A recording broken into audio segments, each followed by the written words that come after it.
talking about. You remember Cinema Paradiso, the kid? Yes. So if that kid grew up in India, that would be me, right? So I spent, since the age of 7, I grew up in a design school. I never studied there, but I learned a lot. And I was usually... Like your parents were teachers at the design school? No, my father was the chief secretary of NID, so we just grew up on campus, privilege, right? And what happened is that, but I grew up like a kid in a candy store, and I remember just I was fascinated by cinema, and I used to really genuinely crack deals with the projector man, because most of the films were like Godard and all that. It's all A, right? Like, so kids are not allowed, right? But I used to stand in the projector room and watch it. So that film really resonated with me, and it's always stayed with me, right? So that's where the journey is. And then I stumbled into advertising. I did multiple things, and then sort of decided to invest in a very interesting content company in the UK, and that's how I met Wendy and the entire gang there. And this was a film that was on the slate, which I really thought was it was a very powerful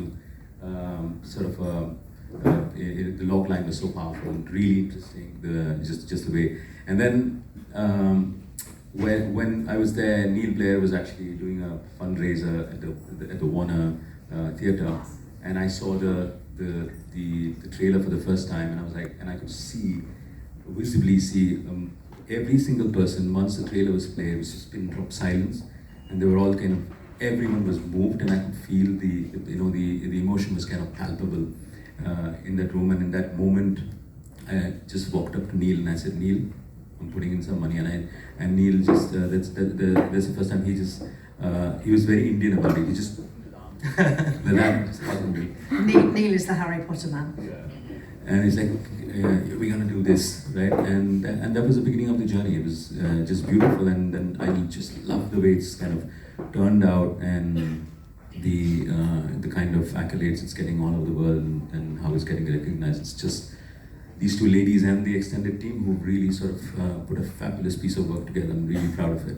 But Raj, for someone who actively invests in media in general, this is an investment in a documentary film.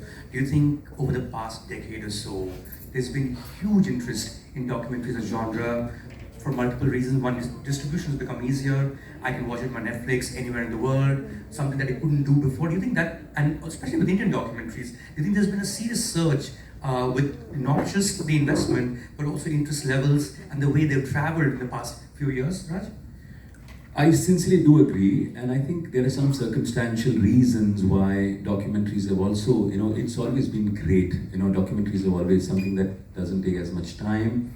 Obviously there's it takes a lot of time. Yeah, it takes a lot of research, but the story is sort of very clear, right? It's a lot more in control, right?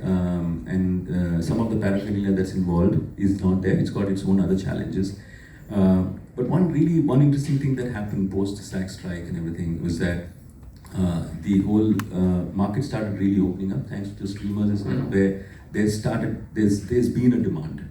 And I've seen that people have started really investing in really strong documentaries, because there's some really interesting stories to be told in the world. And so to say, probably the world wants to watch really interesting, true stories, right? And I've seen that people are actually sort of being able to not just invest in documentaries because they feel for it, but it also makes sense business-wise to sort of really, so I really feel, I do see the trend happening, and it's only going to be here for a longer while. Right. I mean, I'm also being contacted really by the survivor's daughter into becoming, very much also about the perpetrators, because I always felt there cannot be a survivor or even a victim without a perpetrator, so they're stories that belong together. And they obviously were making a fiction film adapting a book, so they're very different. My documentary really deals with, almost an entire century, and the fiction film deals with the year 1943 and a few months of 1944. Right. So I hope that they kind of can exist in the same world, and perhaps people who wouldn't normally watch documentaries might think, I want to know more about this family and come to our film, because I think the Holocaust is something which was so big and industrialized and unprecedented in history that we mustn't forget it. I think that's one of the messages of our film is really, you know, you have to know the past in order to really be able to overcome it. And, you know, we end our film obviously with a message of hope, which is also important. You know, our Holocaust survivor meeting Rudolf Höss's son and saying we have to talk to each other, that can be applied to all sorts of other conflict situations. I think the film with Jonathan Glazer and our documentary cover the same family, who were the only civilians living in Auschwitz at the time. As Daniela says, we cover a longer period. But the other differences, I think, are, one, the house that the Höss family lived in is actually still there. Now, in the zone of interest, Jonathan Glazer and the team didn't get access to it. They built another house. Right. Daniela here actually got into the real house. There was a Polish family living there, and she persuaded them to let us film. So taking, as you'll see in the film tomorrow, taking the son of Rudolf Höss back to his actual home, letting him go back to his bedroom, where he remembers seeing chimneys from his bedroom window, which actually were the crematoria, where his father was burning over 1 million people, is actually quite something.